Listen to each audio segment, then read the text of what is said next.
Отрадно, что сегодня мы встречаемся с общественным советом уже первый раз в этом году заседание. Один из важнейших проектов прошлого года – масштабная модернизация ремонтно-механического завода. Здесь производят запчасти к оборудованию Нижнекамскнефтехима. В год 20 тысяч деталей. В рамках обновления на заводе установят 200 новых станков. Это абсолютно новая жизнь для предприятия с точки зрения технического обслуживания.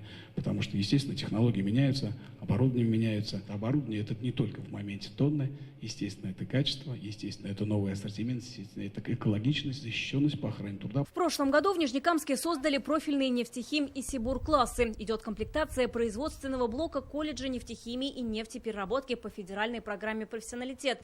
Самый масштабный проект – учебный центр на базе Нижнекамского технологического института. При поддержке Сибура здесь появится учебный центр Сибур-Интех-НК. Это точка притяжения той молодежи, которая, по нашему мнению, должна оставаться в городе, не должна уезжать, должна приходить на работу на наши предприятия и должна получать самое современное образование. В прошлом году в Нижнекамске провели неделю театра нефтегаза химических городов России, школу баскетбола и футбола, Винтерфест с участием звезд российского спорта. В них участвовали порядка 20 тысяч нижнекамцев. Все это межрегиональные проекты программы социальных инвестиций «Формула хороших дел Сибура». В этом году яркие и добрые события снова наполнят Нижнекамск. Тенденции современного времени и те дополнения, которые мы хотели бы вносить, будет реализован проект «Школа шахмат» и также проект по воспитанию спортивных комментаторов «Голос спорта Сибур».